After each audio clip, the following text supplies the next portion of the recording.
you ought to go around because this thing's I did. Okay, we'll get the council meeting started.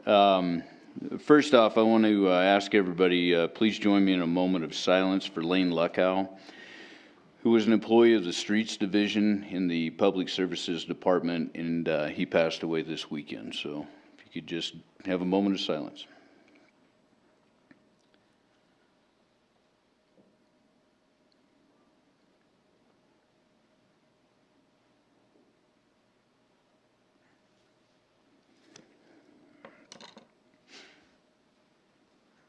All right, thank you. I do want to say a couple things about Lane. I've known Lane probably 20, 25 years now, and I'll tell you, if there's anybody that would give you the shirt off of his back, it was Lane.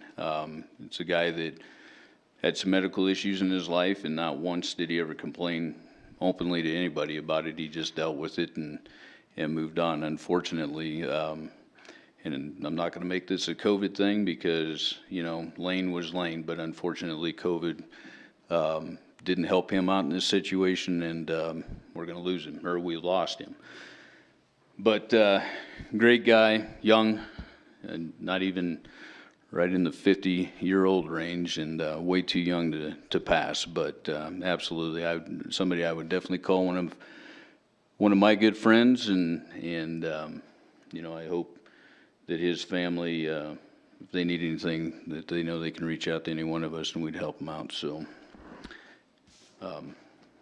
anyways, we'll move on to start the council work session.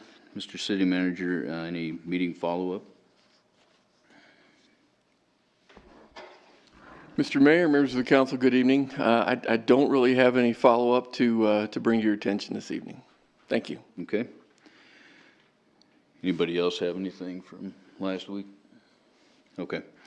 We'll move on to nominations for council leadership. Mr. City Manager.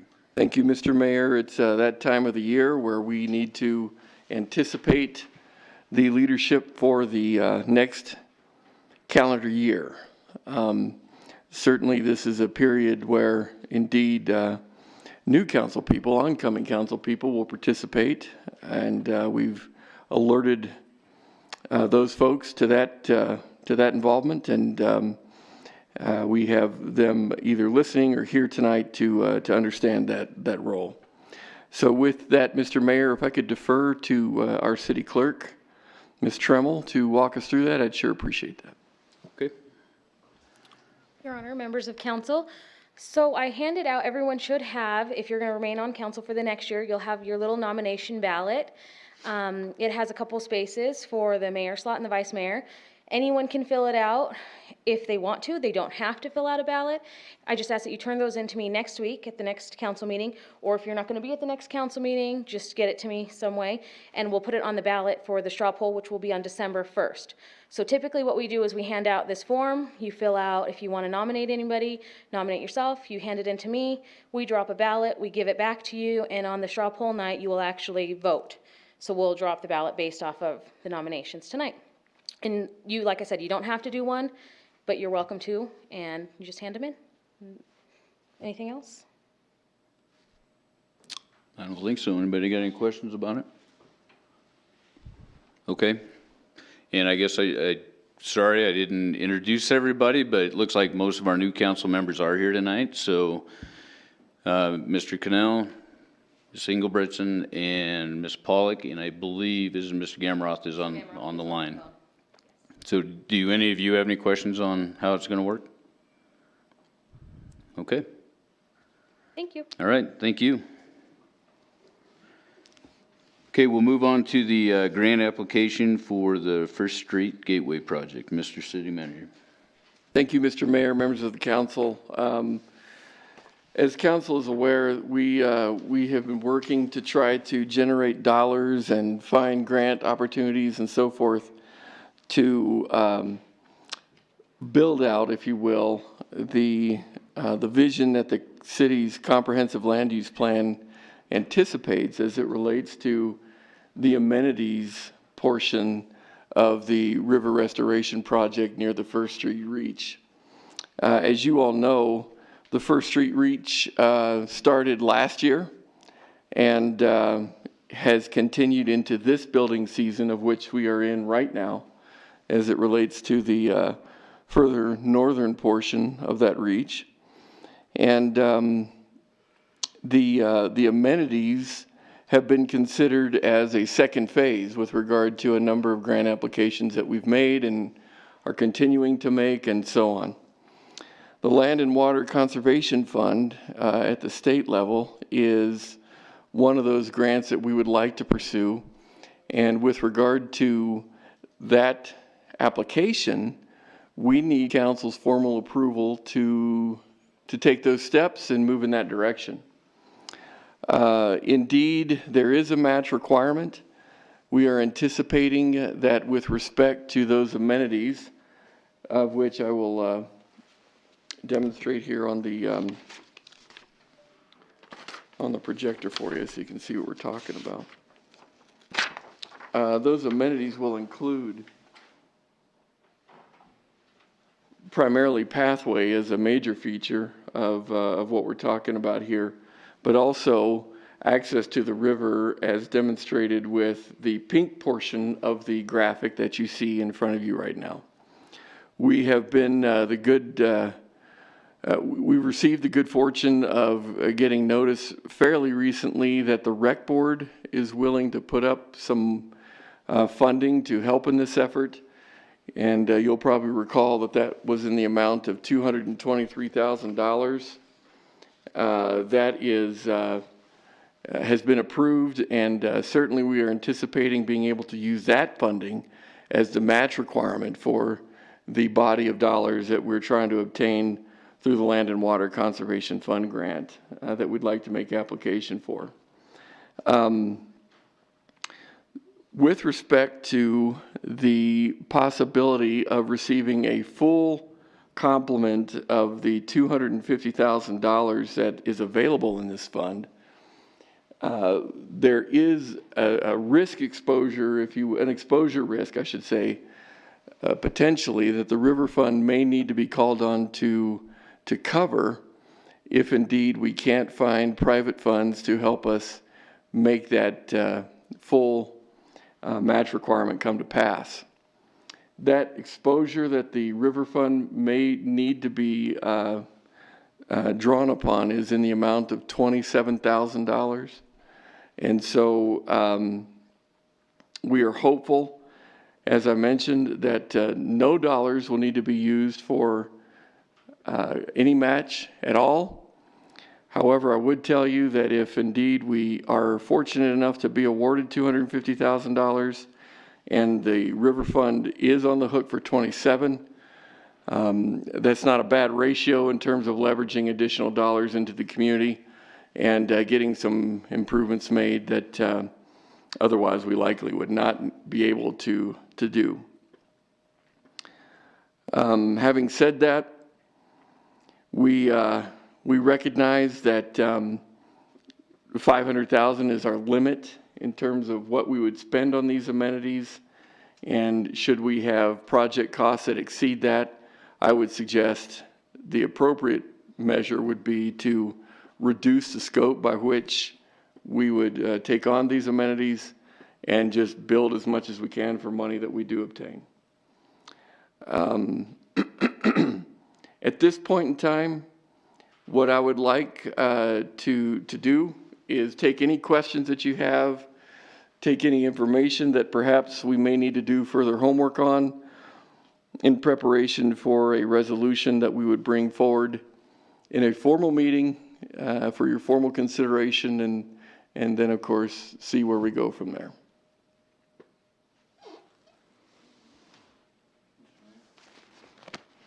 Councilman Powell. Thank you, Mr. Mayor. For the people who are hearing this, oh, sorry. I think I'd know that by now. For the people who are hearing this for the first time, how long would you say it's been since we started talking about this project? Roughly. Mr. Mayor, Councilman Powell, certainly a period of 3 years, which would be the amount of time that I've been here. But I would suspect that with regard to the full scope of this reach that's being worked on in the river restoration overall project, it would exceed 3 to 5 years for sure. Thank you. Councilman Cathy? Excuse me. If I read this right, as it says as part of the funding strategy, and it goes on, but it says at the very end, however, applicants must demonstrate they have dedicated 100% of the funding by providing an approved resolution by the applicant's governing body. Now, to me, that says, unless I'm misinterpreting that basically that is saying that we could be on the hook for the whole 1.7 million. Is that a correct statement? Mr. Mayor, Councilman Cathy, I would agree with you that indeed that's what it looks like. The reality is we would not proceed with the balance of those funds and the projects that are tied to those funds until we raise those dollars necessary to make the balance of that project happen. Because certainly there is a substantial piece that wouldn't be complete with regard to the full cost of what that full build out looks like. So my representation to you is that until those dollars are collected from granting or other sources that we would find, we would not proceed with the additional phases that full scope would include. But doesn't this, to me, this is saying though that we can't get their 250 unless we have the whole 1.7 already in hand. And that's my concern, is that if we start down this road using their 250 and then run out of grant money or any other money, wouldn't the city then either have to refund that 250 or be responsible for putting up the rest of the money? Mr. Mayor, Councilman Cathy, I would also add this representation. If indeed that is what the rules say, then I will not come forward with a grant that makes us spend $1.7 million that we can't collect from outside sources. So if that is how strict the rules are, I'm going to be very uncomfortable bringing forward a proposition of that nature. Well, and that's my whole concern. Sure. Is that we don't need to be authorizing or encumbering the city for $1.7 million when we are deferring streets, projects, and a lot of other things. We have already spent $1.5 million on trail projects since just in the last 18 months I've been on council, and I think everybody is aware that I am not in favor of spending that kind of money when we have furloughed employees, froze wages, that we need to start taking care of our infrastructure, and then if times do get good, we can go ahead and expand. But one of my other big concerns is with the outcome of the national election and what Vice President-elect Biden has been saying about stopping oil and gas development and fracking on federal lands. The federal government owns 70% of our minerals in the state of Wyoming, and that will significantly curtail future development here in Wyoming. So even the state is going to be hurting as bad or worse than we are. And I have grave concerns about this. I agree. Any other questions or comments? I would have to agree with Councilman Cathy. I'd like to know the answer to that question as to whether or not we're going to be on the hook for it before I'd be willing to want to go forward with it. Mr. Mayor, and to repeat my refrain with Councilman Cathy, you won't even see a proposal come forward if that's what the stipulation requires. Okay. Yeah.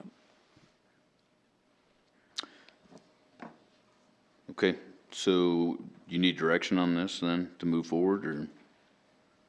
Mr. Mayor, in fact, if council's willing to at least give us provisional direction, pursuant to what we understand as your direction this evening in regards to the larger scope that has been identified, then we will react accordingly and bring a proposal within those limitations. Okay. So I guess, Councilman Cathy. So if I understood what you were saying appropriately, you are even planning on getting grants to match our match so that the city would be net zero on tax money going into this project. Mr. Mayor, Councilman Cathy, with the exception of the $27,000 that I mentioned, to try to net a $500,000 project. Okay. Yeah, which would be a river fund exposure. But every phase after that, we're looking at grant funding. Correct. To Absolutely. progress each phase. Yep, that's right. Councilman Hopkins. Thank you, Mr. Mayor. I look at this as kind of a contingent offer. We're going to take it a step at a time. If we get this, we get this, we get this, it'll be done. And in fact, it's kind of a capstone on the OYD, and it's going to help increase property values in that area because you do have a walking path. I recall back when the last time we voted on getting a library in that neck of the woods, that was one of the primary things that was really going to be a cool thing about it, because eventually we had thought it was reasonable that there would be a path walking behind the property for the library to the west. So it will really be a capstone in that, and I look at that, I look the whole thing as really an investment in the area that will probably increase tax dollars in the long run. Okay, so we're looking at moving forward on this. Thumbs up. Okay, all right, thank you. Move on to WHAM resolutions, Mr. City Manager. Thank you, Mr. Mayor. As we had indicated in weeks past, and pursuant to your direction with regard to the legislative agenda that you did approve, we do have a couple resolutions that we'd like to visit with you about that WHAM approved as a representative of the entire body of cities and towns throughout the state of Wyoming, that we as a group have not had the opportunity to discuss and make sure we understand what your direction is with respect to these shoulder resolutions that is outside of your approved agenda. We also would like to take the opportunity to give you a heads up on a piece of legislation that has, that appears to, at least at this point in time, be taking some life that indeed we're very concerned about, and we think will expose the city to a great deal of financial risk if it should pass. And so that's more of a heads up piece, and that's still kind of a newly forming piece of legislation, if you will, outside of the resolution process that WHAM works through. With respect to the memo that council received on this topic over the weekend, you will notice that there is a list of 9 topics that that WHAM has forwarded as their legislative agenda. I'm happy to report that 7 of those were forwarded by all of you in terms of the agenda that you approved. And so WHAM and Casper are very much, in my opinion, in quite a bit of hegemony and commonality in terms of the legislative interests that you have and that they'd like to forward, not only on your behalf, but on behalf of the rest of the cities and towns in Wyoming. Items number 8 and 9 are indeed resolutions that were brought forward and ideas that were brought forward by other communities in the state, and indeed gained some traction with the authorizing board that WHAM deploys in order to vet these ideas and concepts. Number 8 is with respect to the idea of taxing districts, which, as I mentioned, was brought forward by another community. I can't remember which community exactly brought this forward for certain. But the idea is that in terms of the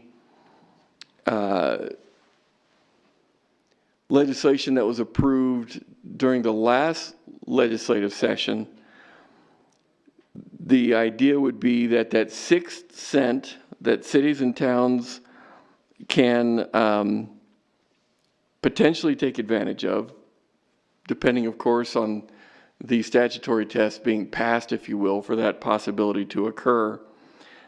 This idea would expand that notion a little bit to include partner entities, be it the county, be it a school district, be it a fellow community within the county, to take a 6 cent question to the respective voters for.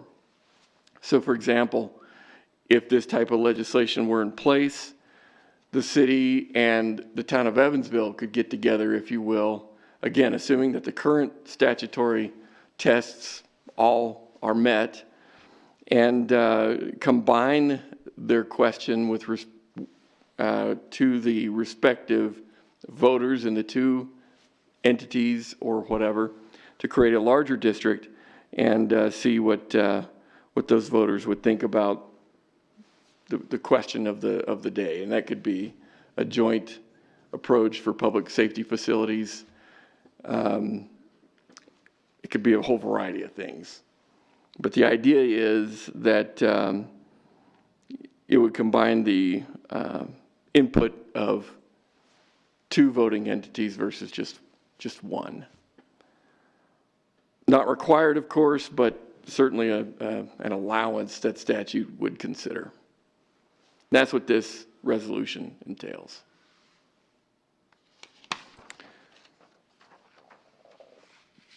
Any questions on that particular concept and idea at this point? Councilman Bates. So,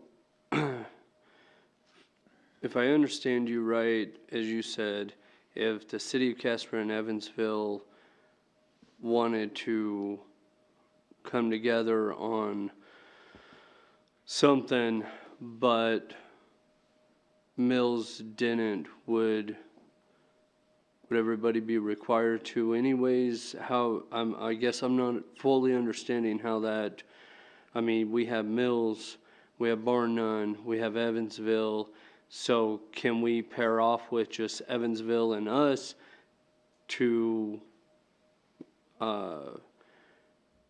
get the taxing for that, for those two districts, but leave Bar None and Mills out of it? Is that, or Mills and Casper could benefit from it, but not Evansville, or Bar None? Is that right? Mayor Friel, Councilman Bates, that's basically the idea. It would allow for a greater degree of flexibility with respect to potentially common interests that 2 voting entities would have interest in. So you're right. It could be the town of Mills and Casper. It could be the town of Evansville and Casper. It could be all the entities in the county, like, similar to what it is now. The flexibility, however, that we're describing does not exist now, and this statute would allow for that additional consideration, if indeed there was some consideration. But certainly, taxing entities that didn't want to participate would not be obligated to. Okay, if I may follow up? Go ahead. Thank you. So do they have to, could we if we joined with, say, Mills on this here and they voted, this went through, they voted yes, does the taxes have to go to a joint thing or still individual? So am I asking that right? As in, Mills and Casper says yes, we vote yes for it, but is it to a water distribution station between the 2 of them? We're going to share it. Or can they use that money for their police station and we use it for our police station? Is what I'm asking. I mean, how does that work if we're both voting, it's two places, but then does the money get split? Mayor Friel, Councilman Bates, I'm going to do my best to try to answer that, and if I don't get it, give me another shot at trying to answer what you're asking. But the ballot can be developed however the partner entities, and it can be, 2, 3, 4 entities, again, depending on how the legislation ultimately comes out. But the ballot can be designed however the participating entities would like to approach their respective citizenries to consider. So for example, if the town of Mills and the city of Casper were to work together, indeed, the town of Mills can bring up a project that they have a desperate need for. It could be a water treatment facility. It could be a law enforcement facility. It could be streets. It doesn't really matter as long as the voters know what it is that they're being asked to consider. Same with the city of Casper as a participating entity. The point that I think is different is not every voting entity has to participate. So if Mills and Casper did get together, bar none in Evansville, and even the county wouldn't be compelled to participate or to tax their own citizens if it should pass. So would Casper help paying for Mills's, through the tax, help paying for whatever they wanted it as? No, they would not. Unless the legislation is written in a way that we don't understand right now. But that's not the idea. Councilman Hopkins. If I might, probably the best example of having something like this to make it work would be the Amico Road project that would extend into Evansville. We talked about that at length over the last few years, and we already had it worked out. If we could find the money, they're going to pay for their end, we're going to pay for ours. And this would make that easy to do because all we'd have to do is have the taxpayers in Evansville and the taxpayers in Casper say, yeah, it's a good idea. And then it would happen. And then Evansville would be paying their proportionate share to hook up to Amico Road. So that's where this works good for. Great example. Great example. Councilman Cathy. Well, and by this being from Wham, I can see where this would actually, and not so much just for Casper or our surrounding people, but look at Midwest Edgerton. They could come together then and not each have to pass something to put in a central facility. Big Piney and Marbleton sitting right there. These smaller communities could then wind up forming that bigger district to put in some type of a central facility to, say, improve the fire district for Marbleton, Big Piney, or Midwest Edgerton. But a lot of these, Farson Eden, another good example of that type of a thing. And I think that's where Wham is getting involved, is as much for those smaller communities outlying as what it is for us specifically in Casper. Yeah, I would agree.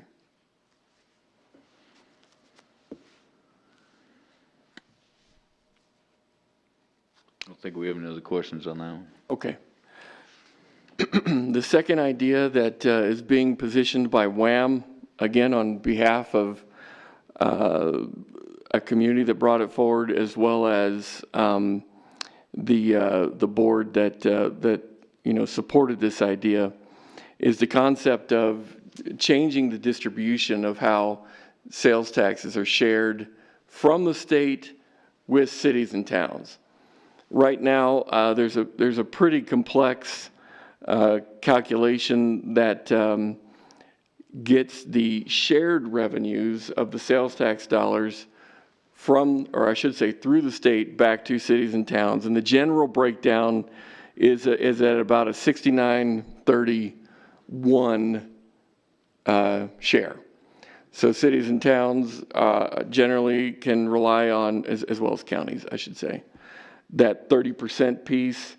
The state gets to keep 69%, and then there's that administrative piece that the state uses for that 1% that I just mentioned.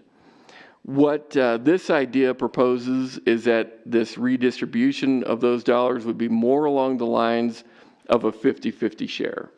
So that 50%, if you will, of those dollars that are generated here in our county would come back to our county. Instead of losing, if you will, 21% to the use of the state. This will be a tough swing for the state to enjoy, I'm sure, but it would benefit cities and towns quite nicely and not increase actual taxation on the citizen. It would just reproportion the way in which those dollars come back to the sponsoring community and county. That's the idea. Councilman Cathy. Would you then anticipate that if this goes through, that we would start seeing a decrease in the direct distribution monies to potentially an elimination of those?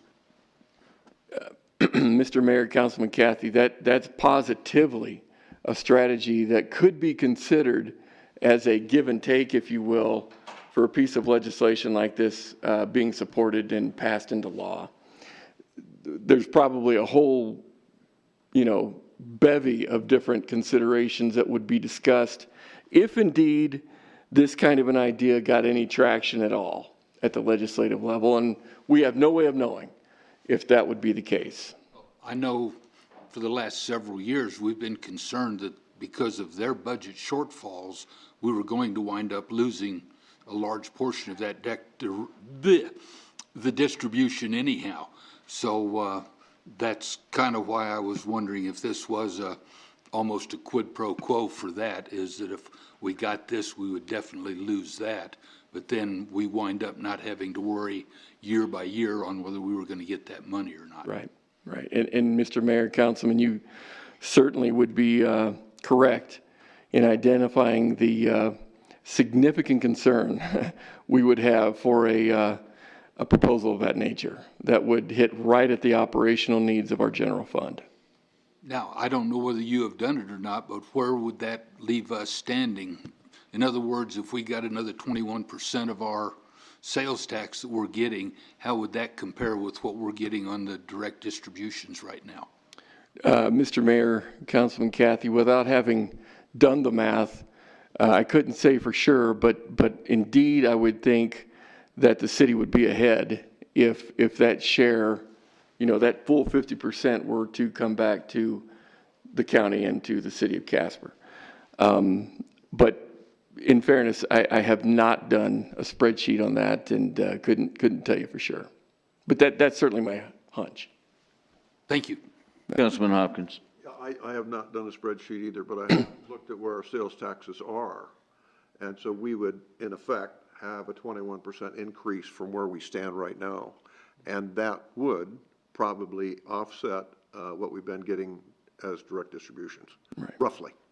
So the other thing that kind of gets my goat a little bit is they have admitted to us that they make money on the 1% they're charging everybody. It does more than just pay the overhead to administer the tax that's sent in, and all they have to do is add up the numbers. And Mr. Mayor, if I could add, Councilman Powell. the Department of Revenue has even said they don't need that money. And if I remember correctly, and with that 1%, they'd be fine with that 1% going to the city.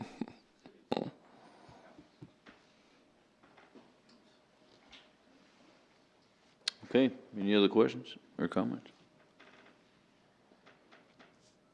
So, Mr. Mayor, in terms of those two shoulder resolutions, if you will, my request is whether or not council would be comfortable with staff joining WAM staff, if you will, in advocating for these ideas, for advocating for some of these ideas or not advocating at all. That's really where I need some marching orders, if you will. All right, so let's just take it as far as advocating. Who has flavor for that? One more thing to say, if I may, Mr. Councilman Powell? Thank you. I guess my concern, Carter, is sometimes putting something in front of people gives them ideas that they could do something different, and this could backfire, and they could move it up to 80%, given the circumstances they are in. So I think it's just a cautionary note that Sure. sometimes let sleeping dogs lie.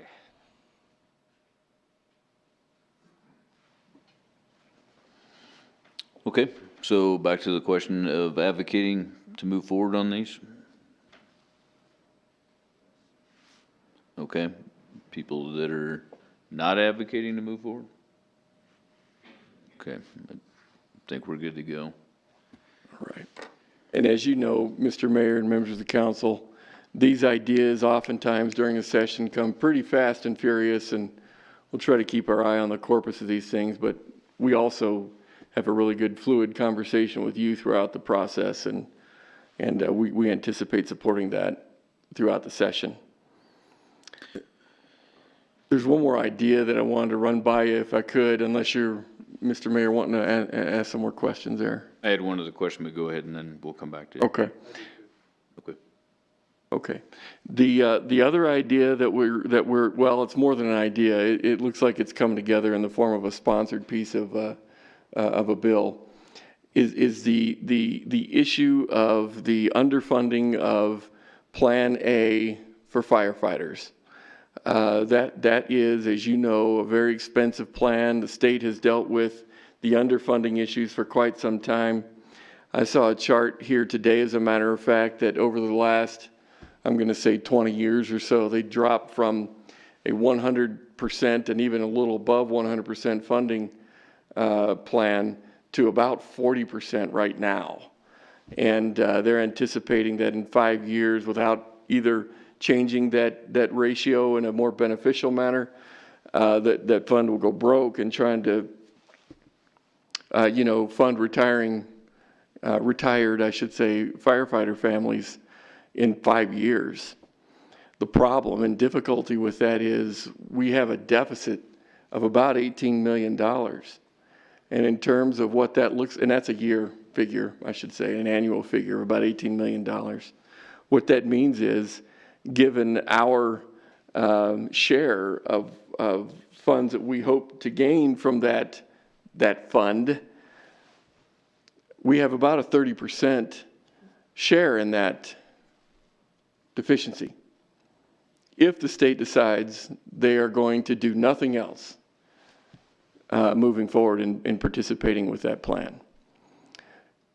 So, from a very nominal standpoint in terms of, basic math, that could mean a fairly expensive cost of supporting that program that we don't have to incur at this point in time. And generally speaking, that would be a general fund obligation, I assume.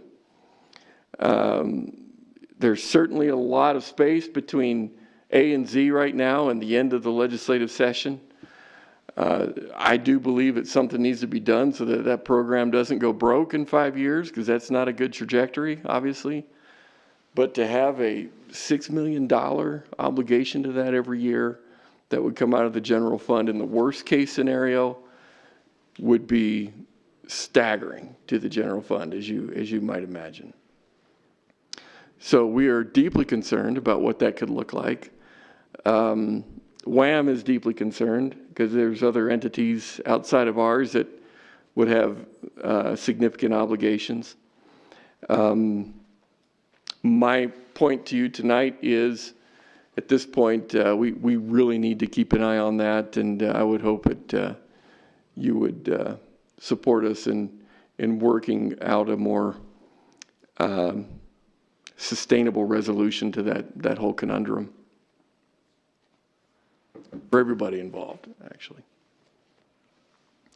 And Carter, that's for the fire department or the firefighters' retirement fund? That's a pension fund, that's right. So are we seeing a spill, or are we gonna have the same issues when it comes to law enforcement, or are those worked out separately, or do we have any stake in the game with that one? At this point in time, Mr. Mayor, I'm not aware of any other issues of that nature with the other retirement funds that are out there. And as you probably know, for firefighters, for example, there's more than just Fund A that the state manages on behalf of public servants like the firefighters and so on. But I couldn't give you a good report on what the fiscal health is of the variety of other funds that are out there. Okay. Yeah. Go ahead. Councilman Cathy.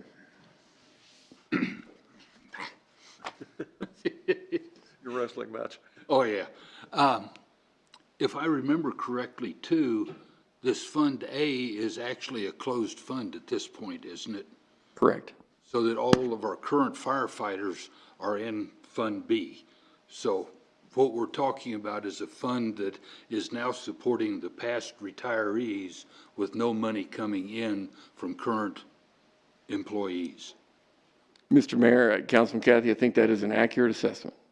So as life expectancies continue and as that population ages, then actually it may become in worse shape depending on than what you're looking at now. Is that potentially true as well, depending on the mortality of the people in that Fund A?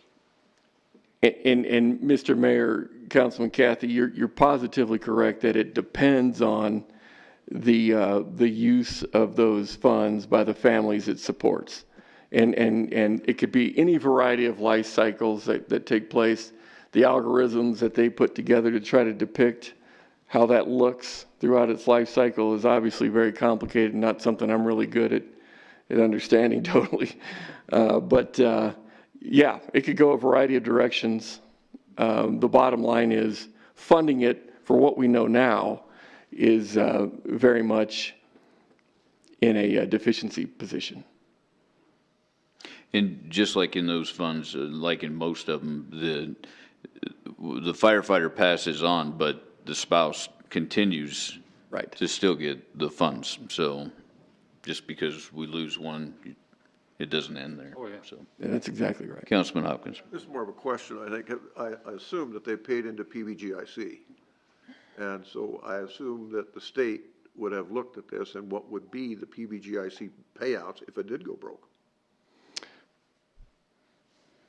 Mr. Mayor, Councilman Hopkins, I'm going to confess ignorance in that regard, but what little I do know about that, I would assume that would be the case. And I assume that figures into the $18 million math, if you will, yeah. Councilman Bates. Casper had two resolutions that did not make it. Can you just give us a brief explanation why WAM didn't want to go with those two? Mr. Mayor, Councilman Bates, that's exactly right, and I should have brought that up. They do believe that with those two issues that we could potentially work out solutions on those matters administratively and from a policy standpoint versus looking at it from a legislative process that would probably be over solving those matters, if you will. Good. Follow up real quick. Do you agree with that? Do you think that can be done? Mr. Mayor, Councilman Frill, I do. I do think that there are solutions available from a policy standpoint. Absolutely. I think the only final question that I had was on the 911 service. So just to confirm, that is, we're looking at it for 911 service funding for people using cell phones within the state, correct? So the billing itself would be oil field workers coming up here and working. Those people, if they're here for a certain amount of time, that those funds would actually come back to the state of Wyoming, being they're living here, not sent back to Houston or wherever they're from. Mr. Mayor, I think the spirit of that idea is that the jurisdiction that provides the service gets reimbursed for that service being provided through those fees instead of being allocated elsewhere, like you're saying. Yep, that's right. That's the idea. Okay, anybody else? All right, so we need to know whether we move forward with these resolutions, correct? Yep. So, everybody good with that? Okay, Thank you. all right, Still have our people on the phone? I'm sure we do. Vice Mayor Lutz? Yes, sorry, I was going to intervene and say thumbs up, but then I thought that might be kind of tacky. But yes, thumbs up. All right, thank you. Okay, we'll move on to project and contract management discussion, Mr. City Manager. Thank you, Mr. Mayor, and as your agenda indicates, this is an informational piece that council wanted the opportunity to hear about and ask some questions on and that kind of thing. I don't anticipate any formal direction necessary, or, unless council wants to evaluate a new program or policy that would help in these matters. Mr. Beamer and I have been working since the time we received this request from all of you, so that indeed you can get a really good feel for the process that a project goes through, all the way from the pre-bid meeting that typically occurs, through contract award, through the management side of it, through the possibility of assessing liquidated damages when commitments aren't being, met, to actually closing a project out in a final, completion stage of the project. So hopefully we have the answers to your questions this evening. The memo should have given you a pretty good primer as to some of those elements and how they work and look and how we use them from season to season. I do have Mr. Beamer here this evening that can walk us through some of these finer details and probably answer some of the questions better than I can, in that his department has their fingers in nearly every project that the city gets involved in, and even in some of the other projects with some of our companion agencies like the Trails Trust and so on.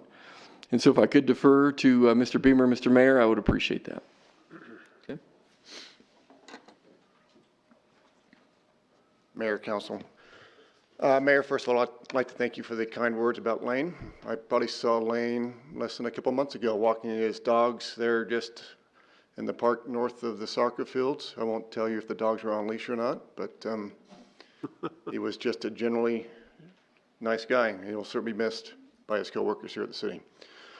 Carter gave a nice intro to project management, and any project we put out, from the smallest $50,000 contract to a multi-million-dollar contract, they all have a very similar feel with the front-end documents. They all include the advertisement for bid, instructions to bidders, the bonding requirements, the agreement, and anybody that's interested in bidding on a project will take particularly interest in the ad for bid, which will let them know exactly what project we're putting out, when a pre-bid is going to be occurring, so that the prospective bidders could have an opportunity to talk to the project team, all the way through contract award by this council right here. Of interest, though, is the pre-bid meeting. That occurs obviously prior to the bid opening and allows bidders to question anything to do with the contract documents, but they're often interested in timelines and asking if we can extend them. And if we like to do that, we issue an addendum so that all bidders on the project know that the contract dates have been extended. We've talked a little bit we certainly have talked about change orders with this board, and I know Tim Cortez talked about change orders just recently with the ice arena plant. Change orders, unfortunately, do occur on projects for any number of reasons. For the ice plant, we had an ice lens underneath the sheet that we had to thaw out. We are not infallible. We occasionally make mistakes on bid documents that have to be corrected during bid. Here recently, we've had to extend completion dates because of COVID restrictions. Contractors simply could not travel because of restrictions, and so we had to extend contract dates accordingly for those types of reasons. Bid dates. During construction, contractors are often reminded of their obligation of completing a project on time. And the ramifications for not completing those projects are spelled out in the agreement. And they can amount to several $1,000s per day for failure to meet those contract completion dates.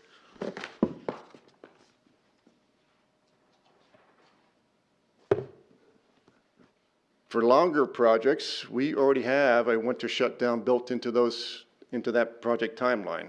For Midwest Avenue, we did not anticipate that project to be completed in one season, so the completion date was anticipated and recognized in the agreement. Now, when that extended completion date is not met, and it goes into another winter season, and we are currently assessing liquidated damages for failure to meet that completion date, we will often enter into a winter shutdown so that liquidated damages no longer continue to accrue when they simply cannot complete the work because of weather conditions. So we have a final completion date and a substantial completion date. Substantial, you know, let's put it, for example, the 2020 Pathways project. Are the pathways in? Can people start walking on them? When that date is complete, we consider that project to be substantially complete. Now, that project also included some landscaping reestablishment along the edges of the pathway that they just put in, perhaps some protective bollards so that we didn't have vehicles driving on it. Now, until all those other ancillary items are completed, we don't consider that project to be finally complete. So that's a very quick rundown of project management, but it all starts from the smallest to the largest project with what we refer to as the front-end documents, laying out the project parameters, and particularly when we expect that project to be complete. So I will be happy to answer any questions that you might have. Councilman Hopkins. Thank you, Mr. Mayor. Thank you for the rundown. I appreciate that. And that's always a question that come up every year I've been involved in council since 2014. And usually it involves change orders. But I must say that in all of those years that the change orders that come before council have either been vetted by staff or by the contracting engineering organization, and I don't recall any of them that were not suitable for the council to approve. I think we've approved every one of them because the logic and or the reasons were always very well documented. But there's just this thing about people making a change order to a contract. But as you say, there are a lot of reasons for change orders. And the fact that your staff or a contract engineer has vetted it, and we have that documentation, makes me feel pretty comfortable that we're doing a good job of administering contracts. So, thank you. Thank you. Councilman Powell. Thank you, Mr. Mayor. Andrew, if I remember correctly, after some of the difficulties we had with one or more of our projects recently, we added some language about proper interactions with the public and what we expect of the contractors as far as being professional in their interactions with the public. Did you get any pushback on that, or were people okay with that? And I assume that language is now hardwired into our contracts, right? Mayor, Councilman, that's a great question and a great segue for next week's pre-meeting topic. We do have that language in a number of our larger capital projects. It's not in every capital project, because some of it simply won't make sense. But it is certainly in this next phase of Midwest. It is in that contract document. It is in the Ridgecrest Waterline Replacement Project. It is in the Goodstein Parking Lot Project. So it is in some of our larger capital projects. We actually had a meeting with the contractors to help develop that resident communication plan. We made some concessions in that spec to make it easier for them to comply with, but I think overall it's been well received. Councilman Cassidy. I know about 7 years ago, it came up at council meeting, and it may have probably in one of the work sessions, but trying to figure out a way of, in essence, pre-qualifying bidders. In other words, starting to put together a score sheet similar to what YDOT does, that if we are continually having projects or problems with contractors and things, that there is a way to, say, weed out some of the more unworthy contractors. Do you still think that there might be something along those lines that we ought to take up and discuss in the future?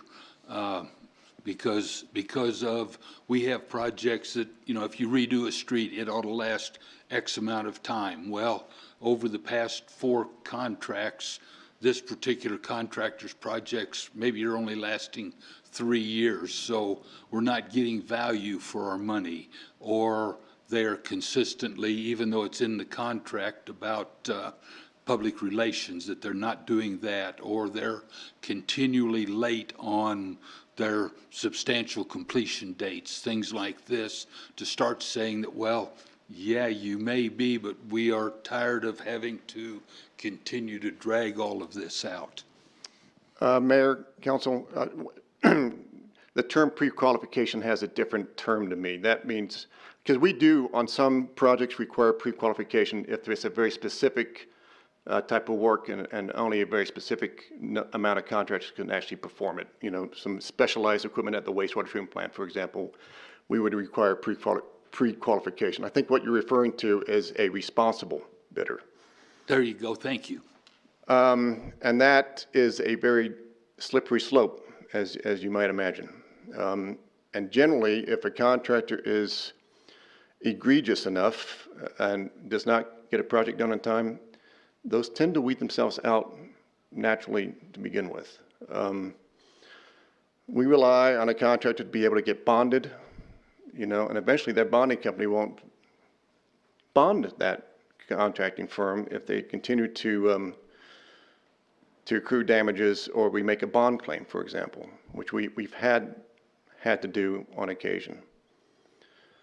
You know, our mechanism for contractors that are constantly late is the assessment of liquidated damages.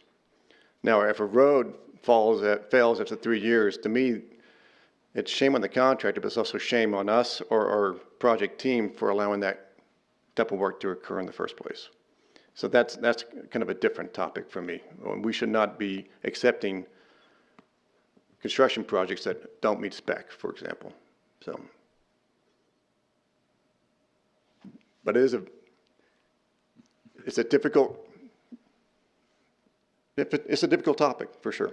And to use, if I may, to use the example I used back when we had some issues, is if I go out and take low bid for a gentleman to come in and redo my kitchen, and it's supposed to be done by the 1st of November so that I can have Christmas dinner for the family that's coming in from around the country, and he doesn't get that done, that maybe I'm able to get Christmas dinner in rather than Thanksgiving. And so then I turn around and bid another job out, and that contractor comes in low bid again to redo a bathroom, and it's supposed to be done before Easter because I have more people coming in, and it turns into be the money pit, so to speak, and doesn't make it again. And then we do it for a 3rd time and still doesn't make it. How long do you keep taking low bid? And that's kind of what I was getting at. And your terminology is, yes, that isn't pre-qualification, that's assessment. So I was using the wrong terminology, but that's what I'm interested in is, you know, we have other things to be doing as well. And even though we are getting liquidated damages, that's deferring city staff time, taking it away from other projects and other duties that they should be working on, rather than having to continue working on what they're doing. So that's why I was curious and wondering if that should maybe be brought up for further discussion at a work session sometime. Mayor, Council, and I'm just interested in your your thoughts as well, because you're the one that's going to be administering it. keep in mind that it is this body here that can consider a contractor to be not responsible. It is not city staff, but it actually falls on this board here to determine if a contractor's no longer considered responsible. And you can certainly take a look at timelines. You can take a look at the assessment of liquidated damages. You can take a look at, with the resident communication plan, you know, adherence to those types of things to help you form a basis to, if you consider a contractor to be responsible or not. No, I know we got into some severe chastising because we didn't continue to take low bids at one time. And we were running into the situation similar to what I described. And I was looking for ways to help council out to be able to more definitively have something to show public as to, no, these weren't arbitrary, they weren't for penalizing, so to speak, nothing along those lines. These are the facts, and this is how we got to point B from point A, rather than trying to remember and anyhow. Mayor, Council, I think there's a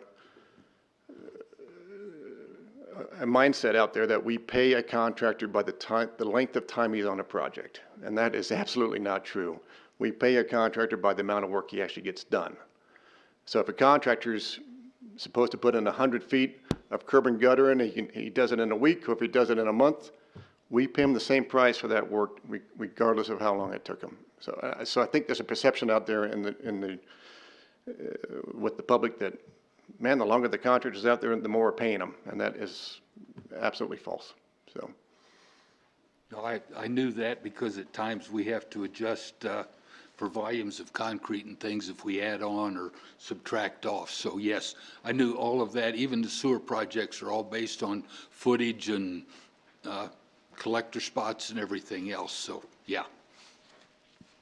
Councilman Huber. Thank you, Mr. Mayor. Andrew, I have a question that doesn't relate to anything that you've just now talked about. But, you know, I've noticed the lack of scaffolding around the state office building. Can you enlighten us anything at all about that? Obviously, you were not supervising that, or you would have held the scaffolding up somehow. But is that going to impact the completion date on that project or anything? Do you know, is there anything that you know about that you could share with us and with the public? Mayor, Councilman, much as you're off topic, I'm not sure I can add much to the topic either. Actually, Craig Collins sent me a photo of it just the other day, and I go, oh my. I didn't even know about it until I saw a photo of it. But I doubt very much that I have an impact on the completion date for that project.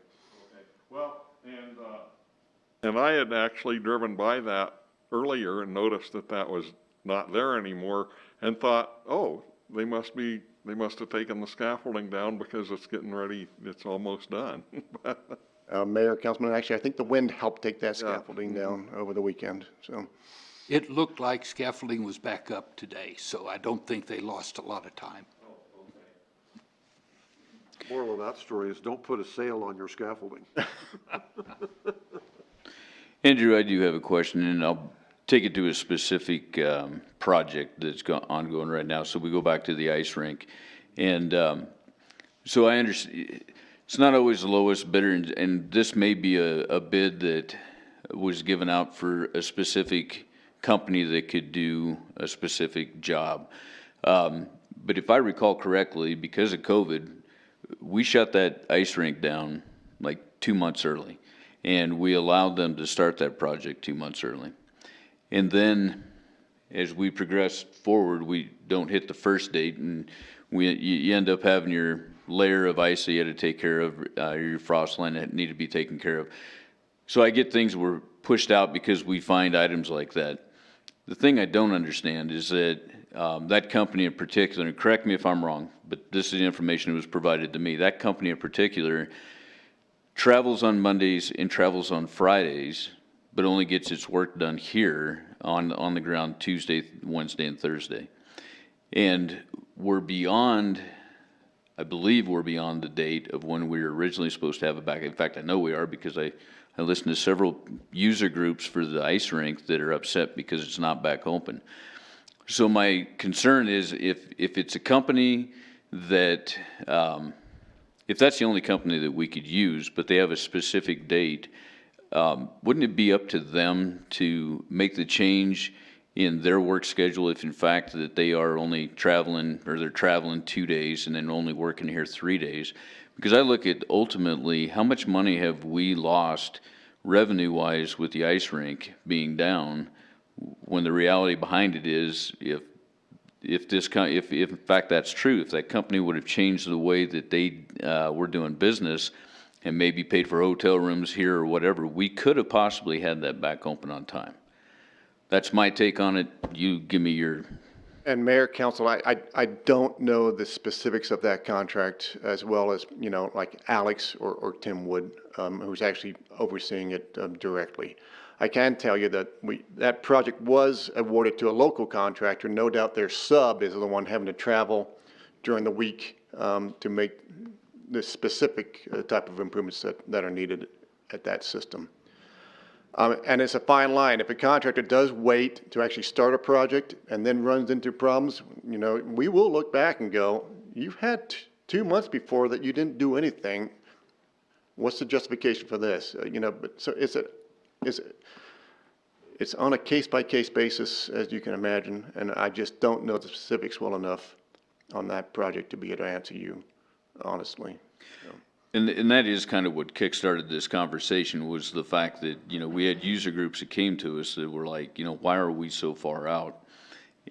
So I guess the follow-up question on that is, at what point in time then do you go back to the contractor? In this instance in particular, to me, you had 2 months extra that we gave you. And because your subs are setting their own hours, and now we're extending it further out. At what point do we just say enough's enough, basically, and we start charging them back for the time that we're down? Because ultimately, in the end, it's the taxpayers that are losing money on that project not being done. It's user groups that are not being able to participate. You know, I know for a fact that Oilers hockey this year had to get with the state, and they're doing all their traveling now because we don't have ice here, and then which is good for them. I guess they don't have to travel in the worst months. But it affects everybody. Simply, when hindsight, you're looking at it and you're like, well, you had all this extra time. Why are we in the situation we are now? Yeah, Mayor, Council, and that really is what the assessment of liquidated damages is for, to offset lost revenues, additional staff time, additional consulting fees, to make sure a project finally does get completed. It's more challenging on a project like that when you do happen to find something that was not expected, you know, that layer of ice that they had to thaw out. You know, it's easier to a certain extent on a project where they simply complain, hey, we had bad weather, and then we can go back, yeah, but you didn't do anything for the first 2 months when you had excellent weather. So that, to me, those types of arguments, like, that's not valid, because you had all kinds of ample opportunity to start that project beforehand. So. Okay. Any other questions or comments? All right. Thanks, sir. Thank you. Okay, we'll move on to sale of tobacco, city code consistent with state statute. Mr. City Manager. Thank you, Mr. Mayor, members of the council. Council has kind of a standing order, if you will, to staff, that when indeed statutes are passed or existing ordinances become obsolete for other reasons, that you know, we should be bringing these changes to you so that indeed our ordinances are up to date and make sense with the current demands of society. Such is the case for the ordinance that we're proposing for your consideration this evening, and of course discussion as well. Statute was recently changed to alter the age by which people could purchase, possess, and use tobacco-type products. And accordingly, our ordinances are now all of a sudden out of compliance, if you will. The Attorney's Office looked this body of law over and have a few suggestions that Council could consider as it relates to coming into more consistency with statute. And if I could, Mr. Mayor, defer to our city attorney to walk us through some of that detail, I'd appreciate it. Mr. Henley? Thank you, Mayor, Council. I'm not exactly sure of the legislative history on this, but I do remember prior to this being adopted that there was a lot of news out there that young people were having all kinds of significant health problems because of the vaping and the electric cigarettes. And so you'll see that a lot of the red in your marked up proposed ordinance deals with electronic cigarettes, aerosolized nicotine, vaping, that type of thing. So we get a lot better, and this is from the Wyoming statute, we have improved our ordinance significantly, I believe, by articulating that particular type of delivery method of nicotine, and we've incorporated that into our ordinance. I was a little bit surprised to see this in that it did, in fact, take the age up from 18 to 21, but the legislature did that, and to be consistent with that so that we have a uniform statute throughout the state, that is a requirement now, and that's not only for the sale of it, but also for possession of it. And so, you know, if you get pulled over for a driving offense and there you are smoking a cigarette and you're only 19, you know, you might be getting something in addition to your speeding ticket or running the stop sign. So it's pretty straightforward, I felt. You know, the additional thing in this is that because the age went up from 18 to 21, there was some question about signage in some of the places. They still have the old signage left from saying, well, the city has the 18-year-old ordinance, whereas the state has the 21, but again, the state obviously will trump in that regard to have the uniform law throughout the state of Wyoming. So I think it's compliant with the current statute, and really I thought the legislature did a great job, particularly in talking about the vaping and the aerosolized nicotine product. Any questions or comments? Councilman Bates. I remember when they made it to where, or I guess was passed here, that you couldn't purchase it. When did the state change it to where you cannot be in possession of it unless you're 21 years or older? This whole thing just happened. It became effective July of this year. And I'm not sure that was a part of the amendment, but when everything went up to 21, that was included in that for sure. So when the statute was in fact adopted at the last legislative session, the effective date of that, and it's statute 14.3.301, the effective date of that was July 1, 2020. So that has been the case. 21 for possession, purchase, delivery, all of those things are now illegal. Okay. One follow-up. Go ahead. I know that there's gonna, you know, a lot of people had the impression that you just couldn't purchase it, but if I was 18, 19, 20, you know, I could have possession of it and be smoking. And I know a lot of people hearing this is not going to be happy, and I'm not a smoker. I don't care to be around smoke or anything. I am, it's just something I've never done, never liked to do.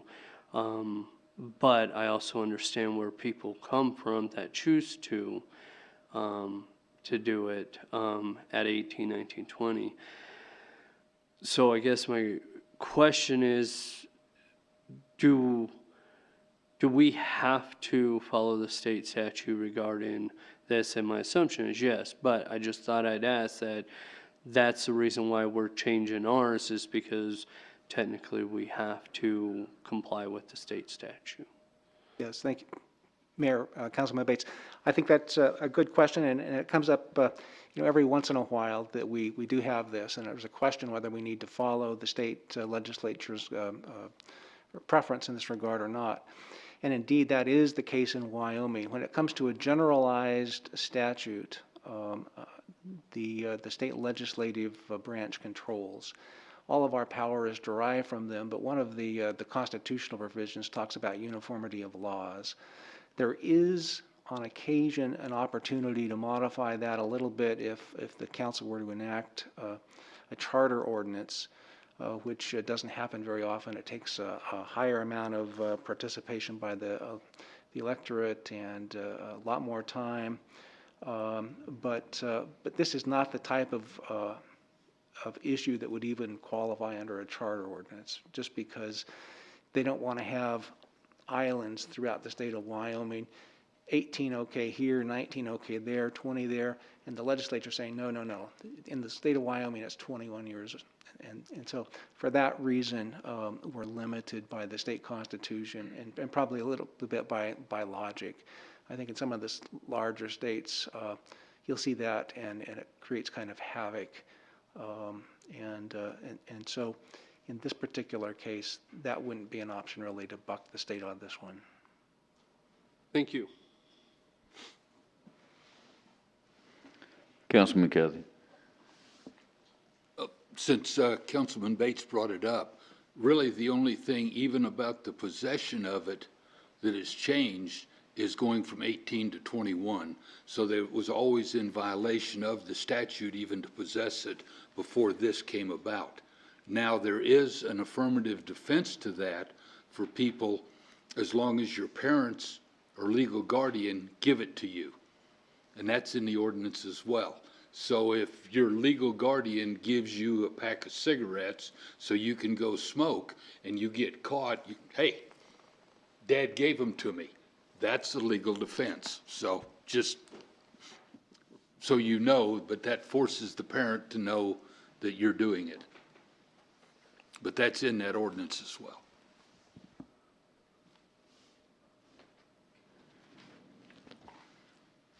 Anybody else?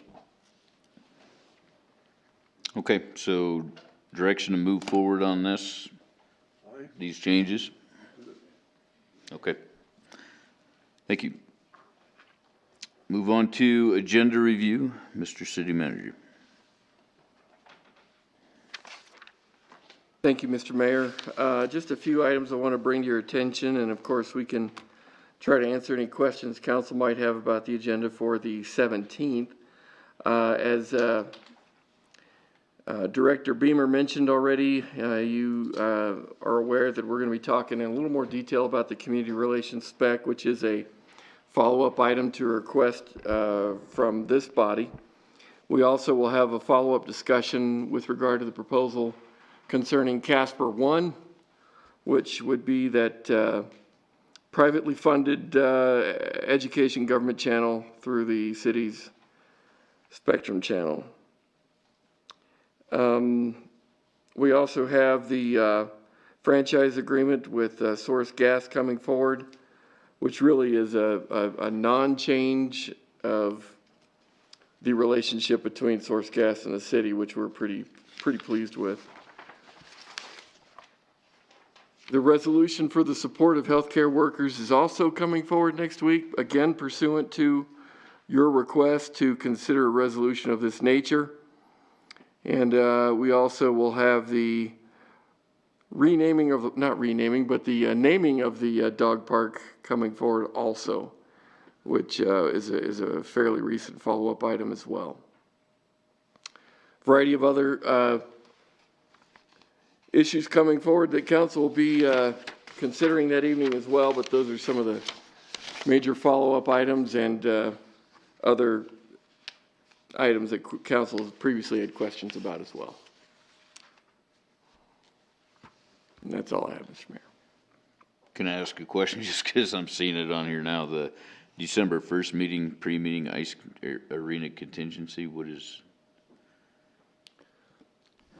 Mr. Mayor, with respect to some of the costs that we have incurred in trying to complete that project, we are outside of our contingency fund that we've put together for that project, and we have some funds left over from another project within the same department that we would like to transfer in order to complete that project and get it wrapped up. Okay. Thank you. You bet. Anybody got anything on agenda review? Okay, legislative review? City Mr. Manager. Mayor, I have nothing to add beyond our legislative discussion this evening. Okay, go council around the table with Councilman Cathy.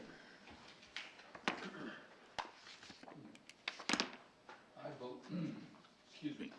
I believe you and Councilman Pacheco and our city manager all got this letter from Ms. Nations regarding dog manure and city code enforcement. Is there anything we can do about that to help this person out? This kind of falls into the line of my concern about the feral cats and what they were doing to the other people in the neighborhood. And is there anything or any way we can address, or through public nuisance or whatever? Mr. Mayor, Councilman Cathy, I need to double check on the nature of that letter, but to answer your question very broadly, indeed we can deal with folks who are not responsibly dealing with their pets' excrement, even if it's in their yard, and because it does create environmental issues and quality of life issues for neighbors if it's not appropriately managed. So if that's the basic element of that letter, my answer will be yes, we do have tools to deal with that. Would you be able to get with the appropriate people to, looks like we have another party that's interested in speaking to this matter. Wonderful, wonderful. Chief? Mayor, council, the answer to that is yes. It's already been assigned out. It's under investigation, and as council is aware, we have had other opportunities to take care of similar problems, and we've been able to do that successfully, both through enforcement and mediation. Excellent. Thank you. I will give Ms. Nations a holler and let her know that it's being looked at and will be taken care of. So I'll take care of that for us. I'm going to bring it up too, but thank you. You bet. About all I've got. Is that it? Okay, Councilman Hopkins. Thank you, Mr. Mayor. I don't have anything tonight, just I want to thank all the people for masking up out there, and I hope we can continue on like we are, but quite honestly, it looks like the odds are against us. It looks like we may have to convince the state that we need to do it statewide. It's just not getting any better. Thank you. Councilman Powell? Thank you, Mr. Mayor. Since we are waiting one more week to formally pass a resolution of support for our healthcare workers, I think it's good for us to at least say from the dais that we appreciate everything we do, that they are doing for us, that they are working under very difficult circumstances, and that we're behind them, and we appreciate all they're doing. As most of you know, I'm not a big fan of social media, but I had some suspicions that people were thinking that we might be discussing the possibility of a mask mandate in executive session. And I just want to make it clear to everyone that that would be a violation of the public meetings law. We could not legally do that, nor would we even consider doing that. If we ever had any discussion about measures to be taken in response to COVID, it would have to be done right here, the way we're talking right now in front of the public. So anytime we have an executive session, it is always about personnel matters, litigation, or property purchases that where an open discussion could affect values. So, and I agree with Councilman Hopkins that the trends are not good, and we're just going to have to figure out some solutions to get through this. It's a great news that we have a potential vaccine, but given the numbers, given the production that that's going to require, it'll be quite some time before it's going to be available to all of us. So, but it does give us hope. Thank you. Councilman Bates. Nothing tonight. Councilman Huber. Thank you, Mr. Mayor. I'm wondering, because I would echo what Councilman Hopkins and Powell just said about the this virus is just not going in a positive direction, and it shows no sign of changing. I'm wondering if there might be some benefit to considering some kind of a joint meeting with Mills, Evansville, Bar None councils to try to talk about some kind of a broad approach that might be taken on this, because it's certainly an issue that not only impacts Casper but impacts all of our brother and sister communities around. And I don't know. I wish I had a magic rabbit to pull out of the hat, but I don't. But I'd like to do some talking with those guys to see, if nothing else, just to bring the profile and the awareness up. I'm sick and tired of hearing people say, "Oh, well, these are just old people that were going to die anyway." I lost a very good friend just a few days ago who was a very fit, active, practicing attorney here in Casper. Was a fitness buff, a runner, all that stuff. Got sick and died rather quickly, and not somebody that was laying in a hospital, laying in a nursing home on his deathbed anyway. And people need to understand that. But I wonder if there'd be some benefit in trying to have some kind of a joint meeting with some of these other entities to talk about what we might or might not be able to do. Maybe there's just nothing we can do. And Councilman Huber, we actually do have that forum. Once a month we all meet, and so that will be the topic, obviously, here when we meet. I think we're a week away from that. Councilman Pacheco. Thank you, Mayor. Just a couple things. One, I've been talking about our healthcare providers who deserve the recognition for putting the time and the effort and their lives on the line in some cases. But I also want to recognize our teachers as well. I know just an article that had come out in the Oil City that they are being overwhelmed as well. They're not seeing any respite with substitutes. I think we had 57 people over the weekend in the hospital because of COVID. We have a problem, and I'm not sure where we go from here. We require our students at school. I have 2 kids, and I have a daughter at the Casper College that are required to wear masks for their protection.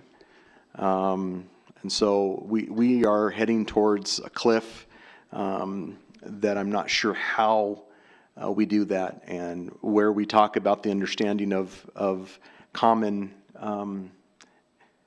care for our neighbor. And I think we are definitely in need to find what that means. So I am at a loss of, I think I just read 1,000 new cases in the state, which is a record for us. So it's not getting better. It's getting worse. We're probably still a couple of months away from a vaccine, which I don't have a lot of faith that every American's going to take it. I'm sure there'll be pushback on that.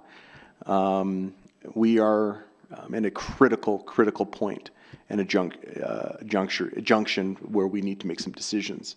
What that means, I did see the county commission did pass all masks are required in their buildings. That just happened tonight. Sometimes I don't know, it's getting bad, so I'm hoping that we can kind of figure out something and what we need to do. I don't have any answers. If I did, I'd probably have a Nobel Peace Prize right now to figure this out. I'm just hoping that people take care, social distance, wearing mask, and be careful. Just do the best that they can. So, and I appreciate our young people for wearing masks at schools. I know my kids come home tired of it and having to wear it, but they come home and they understand the need for it. And I appreciate that. I appreciate them taking that type of a stand as well, these young people. I think some of us adults can learn from that. Vice Mayor Lutz. Hey, thanks, Steve. So yeah, as far as the supporting the healthcare individuals in the community, obviously we're all in complete and total support of them. But there is a group out there that has organized, and they're operating under the name Casper Healthcare Heroes. and they are basically raising funds in order to help take care of and kind of, provide either food or self-care items, things of that nature to the individuals that are working on the COVID floors at the hospital. And so you can find them on Facebook. I also believe there's a couple phone numbers floating around out there to get a hold of them. But yeah, that's Casper Healthcare Heroes. And that is all I have tonight. Okay. Casper versus COVID's out there. They got their website up and running, trying to get the word out. I'm just going to share a few things. I've been in communication with Dr. Dunn at the hospital on a daily basis. I can tell you that the census, or the amount of people that are actually in the hospital, have been running about 140. The hospital can actually hold about 185, except for staffing. Well, they're low on staff due to the illness and the virus. So you have doctors and you have nurses that are not able to be at work. So right now, 170 is about the max. So do the math on that. You're about 29 people away from filling our hospital up. And then today alone, I think a lot of people probably saw the article yesterday. I reached out to Oil City News and asked them to drive over to the respiratory clinic over on Fenway yesterday and just take a picture of what's going on. There were cars that went from, it ultimately ended up Fenway up to 4th Street, 4th over to Kenwood, Kenwood back down to 2nd, 2nd back in front of Papa John's. So one entire city block completely filled with cars, bumper to bumper. I counted 55 when I drove by there the first time. People that were over there doing COVID tests, because that's how sick we are out in our community right now. And Dr. Dunn just let me know that they have 2 hours left over at the respiratory clinic, and that was about 15 minutes ago. And so far today, 258 people have gone to get COVID tested in our community. 258. So it's not even really a mask thing. And I'm not going to harp on it. I've been up here begging people to do the right thing. People are dying. People that we've known for a long time are passing away from this stuff. And it comes down to just a sense of using your brain and using your head. I feel like there's a lot of people that are waiting for us to tell them to do the right thing, or want us to make them do the right thing, when the reality is we could all do the right thing right now. I know business owners that I've sat down and talked to that are beyond frustrated, that didn't believe in any of this. One is a very good friend of mine that said, we're all going to get it anyways. Except for now it affects him in the sense that he has people that are getting it, and it's shutting down individual pieces of his business to where he's afraid he's going to have to shut the doors for a period of time because so many people are getting sick. So it really comes back down to when it personally affects somebody, that's when maybe we'll open our eyes up and realize that we have an issue. I'm just asking people, if you're sick, stay home. Don't go to work. I watched it happen in my own business. I haven't been in there in almost 3 weeks now, and it's running rampant through our place. And we've had people that literally have been exposed, and they just wait, and then they go into work, and they do their thing, and then all of a sudden they come down with symptoms. Well, then you get 2 or 3 more people that come down with symptoms. Before you know it, you got 5 or 6 people sick at work. If you're exposed, wait your time. If you have symptoms, don't go to work. It's really simple stuff. It doesn't come down to any kind of a mandate, mask mandate, or anything else. It's just doing the right thing. So, I don't want that to come across as harping. It's just beating the drum over and over again. Just do the right thing, and we can get this thing under control. So, that's all I've got for tonight. We do have a special council meeting, so we will adjourn into that, and that's it for the evening. Thank you.